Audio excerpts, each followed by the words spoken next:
उच्च प्राथमिक शाळा मोखाडा येथील मी आता 7वीची विद्यार्थी. गरीब शेतकरी कुटुंबाची अवस्था आणि व्यथा हे मी माझ्या एकपात्रीय बिण्यातून सादर करीत आहे. लक्ष्मी अगे लक्ष्मी, लक्ष्मी अगे लक्ष्मी. याशी कसं आपल्या मनासारखं झालं बघ. आपली पेरणी आटपली, आता काहीच कमी नाही. पाणी भरपूर झालं की पैसे येतील. आपण आपल्या मुलांना खूप शिकवू, मोठं करू. खरंच आपलं जीवन तर किती गरिबीतच गेलं. आपल्याला जे मिळालं ते आपण आपल्या मुलांनाही देऊ. दोघांचा सुखाचा संसार चालू असतो. खूप मोठं स्वप्न ते आपल्या कुटुंबासाठी पाहत असतात. पण करणार काय? साधारणतः 20 दिवसापासून पाण्याचा अजिबात पत्ता नाही. पाण्या पाण्या गेलीच रे गफलत आणि दुबार पेरणीचे संकट डोळ्यासमोर होते.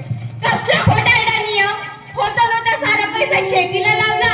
दुबार पेरणी कशी करायची? मोठा मुलगा बाहेरगावी शिकतो, त्याला पैसे कुठून द्यायचे? आता मी सावकाराकडे जाऊन जमीन गहाण ठेवून कर्ज घेऊन येतो.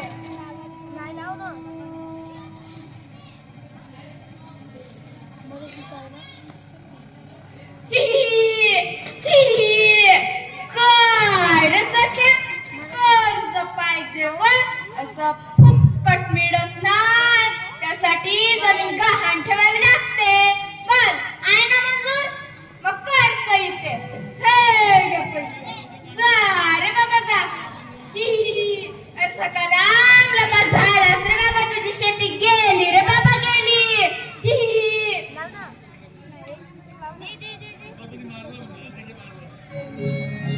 माझ्या जगण्याचा आधार गेला. सोन्यासारखी जमीन त्या सावकाराने हडपली. मोठा मुलगा नसला धीर निघाला.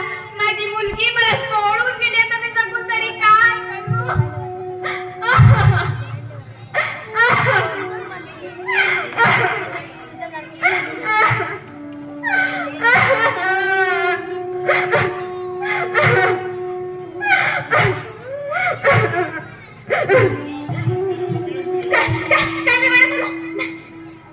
मी वेळ ते बघ, माझी लक्ष्मी मला आवाज देते.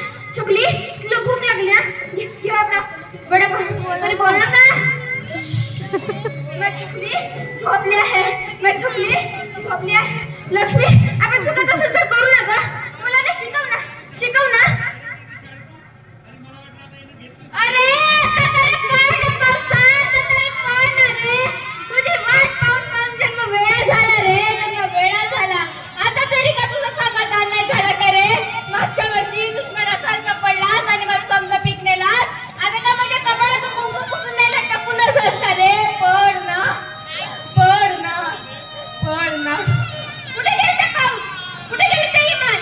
काय म्हणाला होतास? आमचा इमानात पाऊस पडतो. कुठे गेले ते पाऊस? कुठे गेले ते इमान?